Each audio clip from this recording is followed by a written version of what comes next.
Welcome to a new episode from Perfect English Podcast.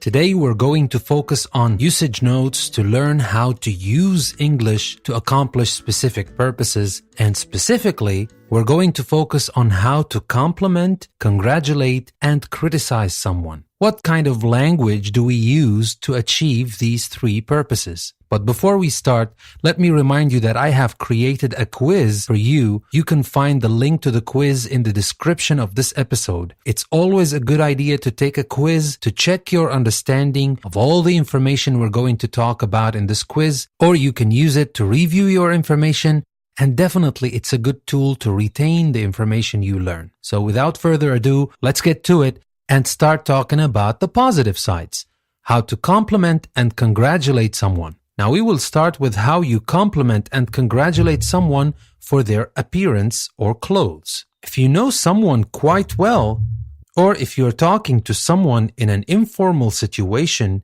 you can compliment them on their clothes or appearance using an expression such as, "That's a nice coat," "What a lovely dress," or "I like your jacket." We can say, for example, "That's a nice dress," "That's a smart jacket you're wearing," "What a pretty dress," "I like your haircut," "I love your shoes. Are they new?" So all these ways we can use in informal situations. Remember, this is not formal. In informal situations, to compliment people for the clothes they're wearing and their appearance in general. Now you can also say something like, "You look nice," or "You're looking very smart today." If you want to be more emphatic, if you want to emphasize more, you can use adjectives such as great or terrific. For example, "You're looking very glamorous," or "You look terrific." So that is to emphasize more than just "you look nice." And that's not all. You can also compliment someone on their appearance by saying that what they are wearing suits them. For example, "I love you in that dress. It really suits you." So these were some ways we can use to compliment people on their clothes or appearance.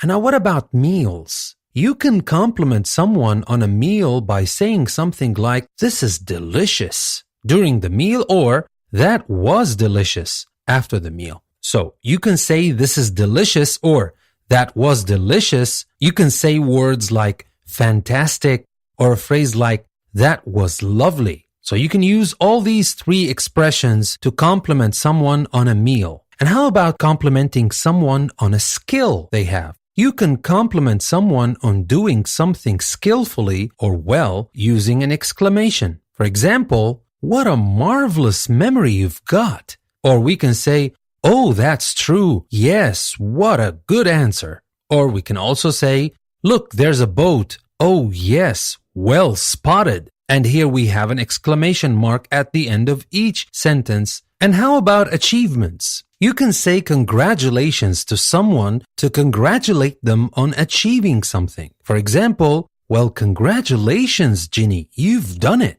Or "Congratulations to all three winners." Now note that you can also say congratulations to someone when something nice has happened to them. For example, "I'm being discharged tomorrow. That is good news. Congratulations." Or "Congratulations, the doctor said. You have a son." Now there are several more formal ways of congratulating someone. For example, instead of just saying congratulations, you can say, "I must congratulate you on your new job." Or "Let me offer you my congratulations on your success." Or we can say, "Let me be the first to congratulate you on a wise decision." Or we can say, "May I congratulate you again on your excellent performance." So if you want to sound a little bit less formal than all these big expressions, you can simply say congratulations. You don't have to say, "May I congratulate," or "I congratulate you," or "I'd like to congratulate you." All of these words are very useful if you want to use them in a formal situation where you really don't know the people, or when you decide to sound formal because you think it's the proper kind of language to use. So if it is the case, yeah, go ahead and use the formal language I just told you about. If not, just be cool and say congratulations. That's more than enough. And now, what about accepting compliments and congratulations? Now, you can accept compliments with several different expressions. You can say, for example, "Oh, thanks."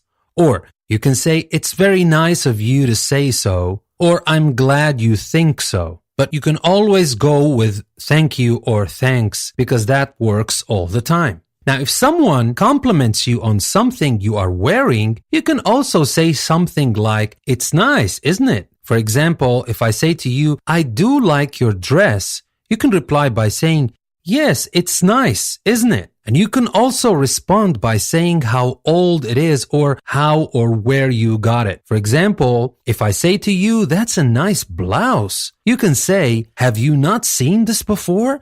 I've had it for years." Or if I say, "That's a nice piece of jewelry," you can say, "Yeah, my husband bought it for me." Now, if someone compliments you on your skill, you can say something modest that implies that what you did was not very difficult or skillful. For example, "Oh, there's nothing to it." And that means that it is not that difficult. Or if I say "terrific job," you can say, "Well, I don't know about that." But here you gotta be careful because the tone of voice you use when you say these things can make a lot of difference between sounding humble or arrogant. So think about the gestures, the way you look when you say that kind of thing, how your face looks when you say it, and the way you say it.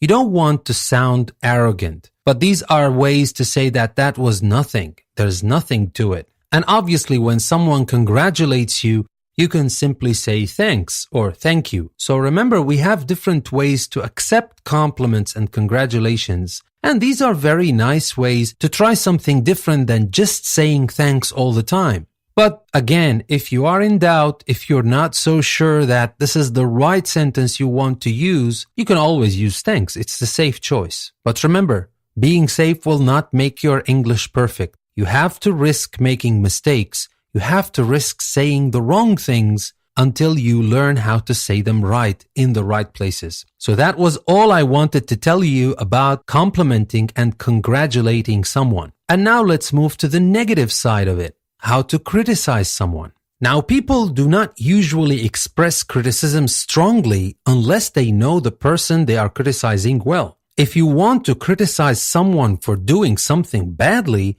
you can say something like, "That's not very good," or "I think that's not quite right." For example, "What answer have you got?" "Oh dear, 33. That's not very good. I think your answer's wrong." A teacher might criticize a student's work by saying, "You can do better than this." Now, if you want to criticize someone a little bit more strongly, especially when you want to do that because they did something wrong or stupid, you can use a question beginning, "Why did you?" or "Why didn't you?" Now, questions like this can be used to express great anger or distress or merely exasperation. For example, "Why did you send him?" "Why, Ben?" Or "Why did you lie to me?" Or we can say, "Why did you do it? Why didn't you tell me?" Now, you can be more direct and say, "You shouldn't have," or "You should have." For example, "You shouldn't have given him money. That was wrong."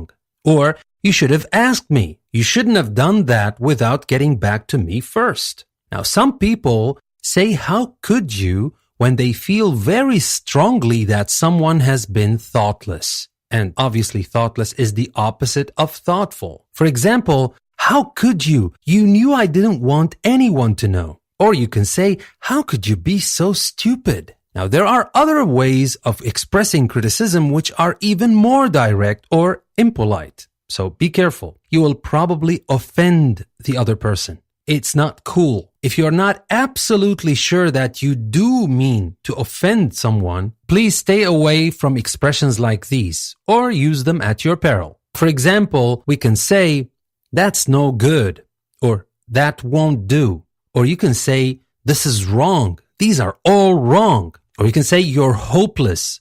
So using strong criticism is simply saying things directly.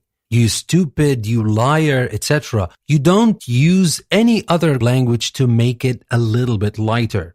You don't say I think or I believe or nothing like that. So these were different ways you can use to criticize someone. And before we learned about different ways we can use to compliment and to congratulate someone.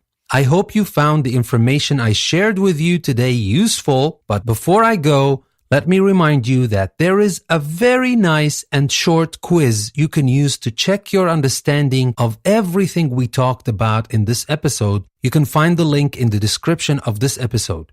This was your host, Danny, saying thank you very much for listening, and I will see you tomorrow in a new episode from Perfect English Podcast.